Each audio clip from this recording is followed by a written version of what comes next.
ہمارے ملک کے جو فیلڈ مارشل ہیں انہوں نے اپنے عہدے کو برقرار رکھنے کے لیے ہماری آرمی کے جو آفیسرز ہیں ان کو حاضر سروس ہونے کے باوجود سول میں ان کی پوسٹنگ کی جا رہی ہے۔ ان میجر جنرل صاحب کو پاکستان سپورٹس بورڈ کا ممبر بنا دیا گیا ہے۔ اس کی قابلیت، اس کی اہلیت، اس کی ایجوکیشن اس زمرے میں نہیں آتی کہ اس کو سپورٹس بورڈ کا ممبر بنایا جائے۔ فوج میں کسی قسم کی کوئی بغاوت ہوتی ہے اس کو ہر حال میں کچلنا ہے۔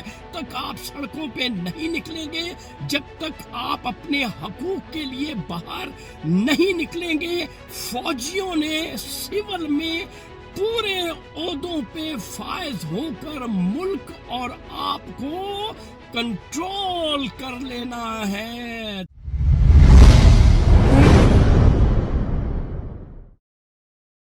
السلام علیکم معزز خواتین و حضرات، میں ہوں آپ کا ہوسٹ ارشد شاہین۔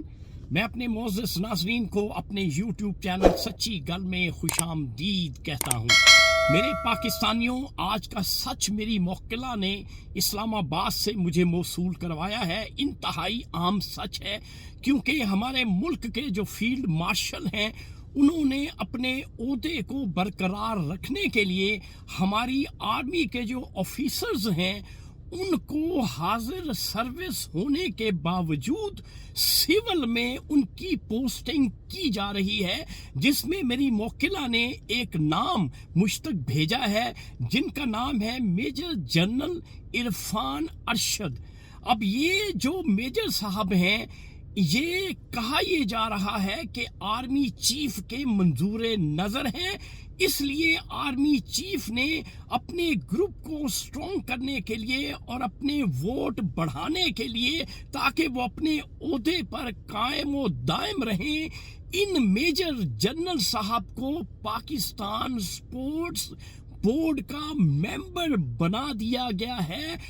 اب یہ شخص جو ہے، اس کی قابلیت، اس کی اہلیت، اس کی ایجوکیشن اس زمرے میں نہیں آتی کہ اس کو سپورٹس بورڈ کا ممبر بنایا جائے، لیکن ہمارے آرمی چیف نے یہ تہیہ کیا ہوا ہے کہ انہوں نے ہر حال میں اس عہدے پہ برقرار رہنا ہے، اور فوج میں کسی قسم کی کوئی بغاوت ہوتی ہے اس کو ہر حال میں کچلنا ہے۔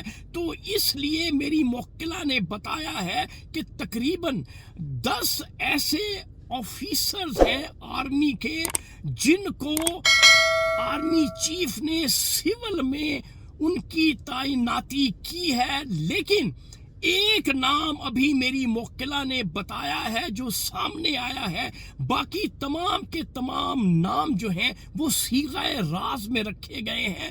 جو ہی وہ نام جو سول میں جن کو نوازا جا رہا ہے، ان کو بڑے بڑے عہدوں سے، بڑی بڑی مراعظ سے ان کا جو ہی نام میرے سامنے میری موکلہ پہنچائے گی میں آپ کے ساتھ شیئر کر دوں گا۔ لیکن پاکستانیوں، یہ ذہن میں رکھ لیں کہ یہ ہمارے ملک میں جمہوریت کا جنازہ نکل رہا ہے۔ جب تک آپ سڑکوں پہ نہیں نکلیں گے، جب تک آپ اپنے حقوق کے لیے باہر نہیں نکلیں گے، فوجیوں نے سول میں پورے عہدوں پہ فائز ہو کر ملک اور آپ کو کنٹرول کر لینا ہے۔ تو ناظرین، یہ تھا آج کا سچ جو میں نے آپ کے ساتھ شیئر کر دیا ہے۔